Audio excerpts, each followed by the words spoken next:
दोस्तों, कैसे हैं आप लोग। इसमें जो है मैं आपको कराने जा रही हूँ, ये ईडीसी के रिमेनिंग क्वेश्चंस हैं। तो एक तो ये लास्ट एक्सरसाइज से ही रिलेटेड था। इसको जो ये वाला क्वेश्चन है आपका, the leakage current in an NPN transistor okay is due to flow of, इसका क्या आंसर होगा देखिए, holes from base to emitter और electrons from collector to base, or holes from collector to base, or minority carriers from emitter to collector. C. आपको कुछ points बता देती हूँ। व्हेन द सप्लाई, जैसे आपका जो एनपीएन ट्रांजिस्टर होता है, एनपीएन ट्रांजिस्टर क्या होता है, ये होता है एनपीएन ट्रांजिस्टर, राइट। तो इसमें देखिए यहाँ पे बेस होता है, ये एमीटर होता है, ये कलेक्टर होता है, ठीक है। When the supply at the emitter base junction is open circuited, अगर ये ओपन सर्किटेड है, there is only reverse biasing in the base collector, तो यहाँ केवल रिवर्स बाइसिंग होगी, ठीक है।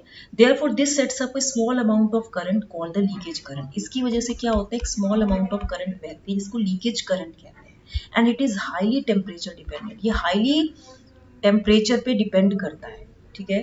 Because it depends upon A number of minority charge carriers, because it depends on A number of minority charge carriers, ठीक है, that are thermally generated and in turn depend upon the temperature. It depends on the number of minority charge carriers that are thermally generated, जो thermally generated होते हैं, जो heat पर depend करते हैं, excitation पे depend करते हैं, and in turn ये भी temperature पे ही depend करते हैं। तो the main source of the leakage current in a transistor, किसी भी लीकेज करंट का जो मेन सोर्स होता है किसी भी ट्रांजिस्टर में, वो थर्मली जनरेटेड माइनॉरिटी कैरियर्स उसको की वजह से होता है, ठीक है। तो यहाँ पे आप इतना याद रखिए, whenever the switch is open, तो एमीटर बेस जंक्शन आपका ओपन सर्किटेड होगा। जब भी स्विच ओपन होगा, whenever the switch is open, आपका एमीटर बेस जंक्शन कैसा होगा, ओपन सर्किटेड होगा, ठीक है। And so the value of input और बेस करंट इज 0, इसीलिए इसमें जो IB होगी due to open circuit base emitter junction, IB 0 होगा। But a leakage current ICU flows between collector and ammeter, लेकिन कलेक्टर और एमीटर के बीच में एक लीकेज करंट फ्लो करती है ICU। जब भी बेस एमीटर जंक्शन ओपन होगा, IB 0 होगा, collector to emitter current with base open will start flowing through it, ठीक है। This leakage current is not only due to thermally generated minority carriers, ये जो ICEO है, it is, एक तो ये ICBO की वजह से भी है, it is not only due to the presence of this thermally generated minority carriers ICBO across collector base junction, लेकिन ये movement of holes की वजह से भी होता है that flow across the base emitter junction, or it also depend upon the holes from that flow across the base emitter junction। तो आपका जो राइट आंसर होगा वो होगा C ऑप्शन, ठीक है, ओके।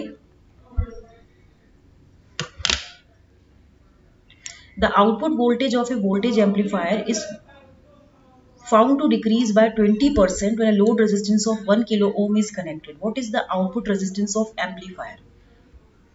देखिए इसमें, देखिए क्वेश्चन में क्या कह रहा है, ये the output voltage of a voltage amplifier, यानी कि ये जो है आपका output voltage of a voltage amplifier is found to decrease by 20% when a load resistance of 1 kilo ohm is connected. What is the output resistance of the amplifier?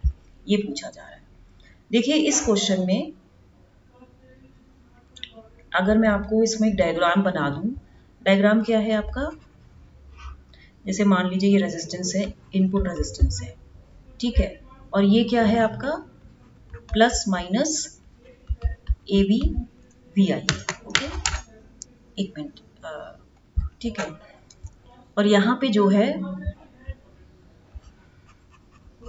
ये आपका resistance, output resistance है, और ये आपका resistance R है, ये 1 kilo ohm है, okay.